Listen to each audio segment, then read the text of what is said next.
Today, I would like to dive into one of the most mysterious, fascinating, and sometimes bizarre corners of human experience.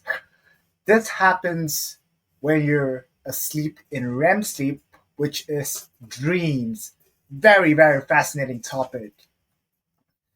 So now we've have those nights where we wake up and go, was I running through a supermarket being chased by an elephant?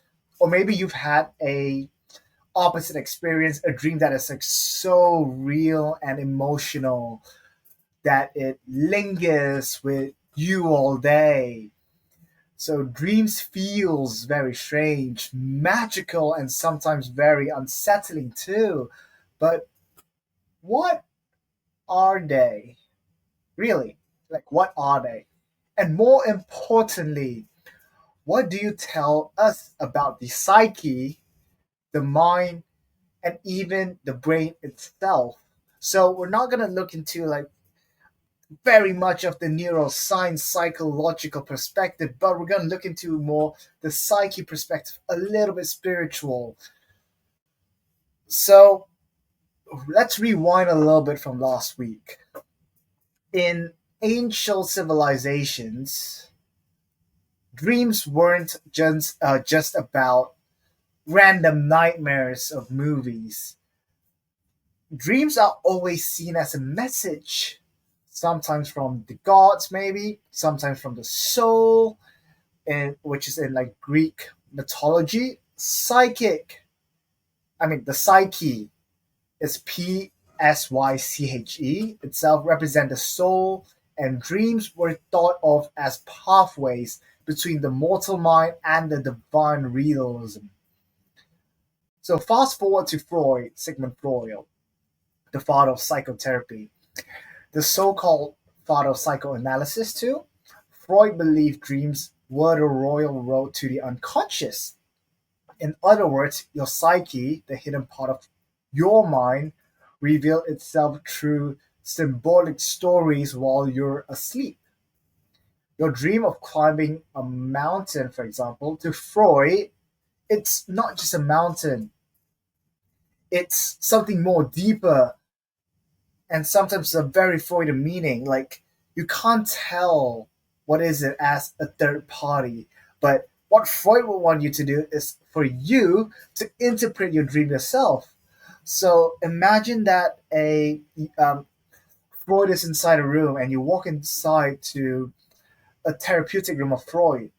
Freud might ask you to look on a wall, and he's gonna be sitting behind you, and you're gonna just split random stuff from your mind. And if it's about dreams, what's gonna happen is about you're gonna describe about your dreams, and Freud will want to discover like what are the obstacles in your dream, like what does that mean to you.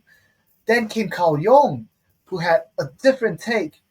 He thought dreams connect us not only to our personal unconscious, but also to a collective unconscious, which is a kind of shared library of symbols and archetypes across like humanity. So if you dream of a wise old man, a shadow figure, for example, Jung would say like you're tapping into something bigger than just yourself. So historically, dreams have always been tied to the psyche of the inner self.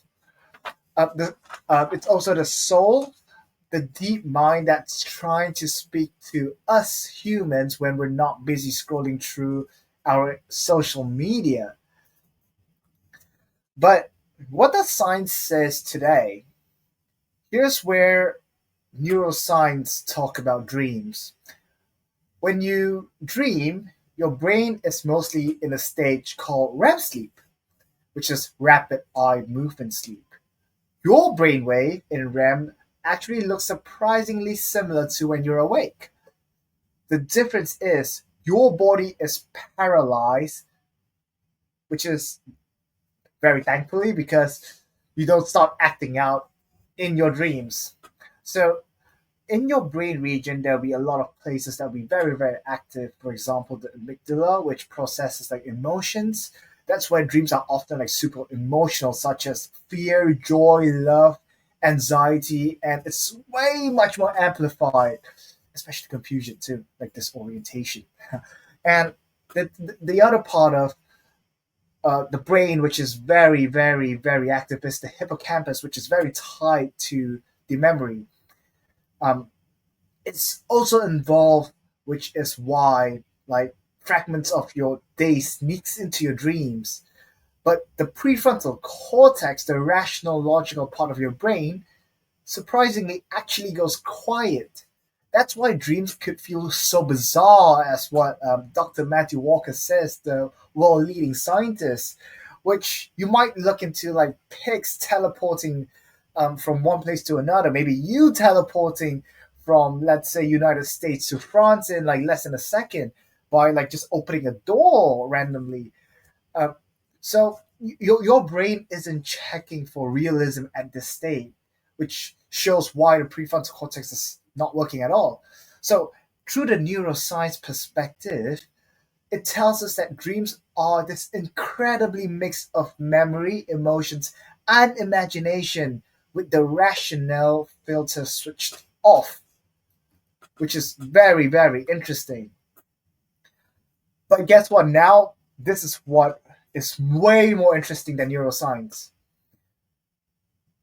Dreams are not just brain noises. Many psychologists believe that they're a form of meaning making, which they help us process emotions, rehearse possible futures, and even consolidate learning. I think I used the wrong term, psychologist, because yes, psychologists do believe, even neuroscientists believe that it processes emotions, like consolidate learning. But what does the dream meaning is?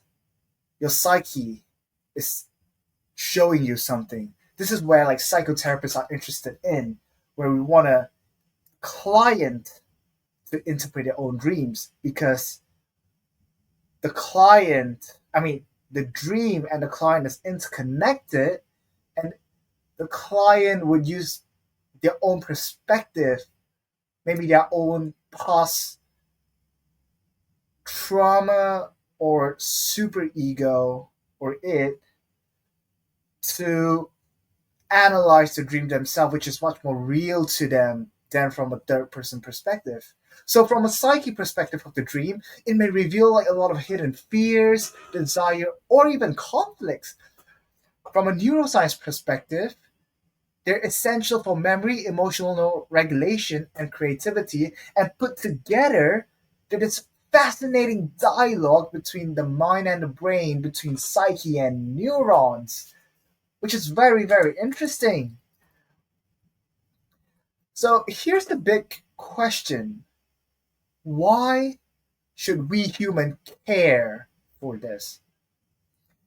In my perspective, it's because dreams remind us that our psyche isn't just logic and daytime awareness, it's also imagination symbols, emotions, creativity, and things we can't always explain rationally, but that shape who we are. So the next time you wake up from a dream, instead of brushing it off through a psychotherapist standpoint, you could try asking yourself, like, what emotion was strongest in that dream? What memory or symbol stood out? How might that connect to what's going on in your waking life? I mean, you don't need to go like full Freud and analyst like the dream as like a hidden desire, but like I think we shall pay attention, and it can give us clues about our psyche and our inner landscape, which is very, very interesting. So that's our journey today, from ancient psyche to Freud and Jung, from REM sleep to neurons firing like fireworks, all the way to what dreams might reveal about yourself. So, thank you for tuning in today. I hope the next time you wake up from a dream, whether it's weird, scary, or beautiful, you'll see it as a little message from your psyche wrapped in the language of the brain. Until next time, I would invite you to reflect, keep questioning, and as always, understand and don't assume.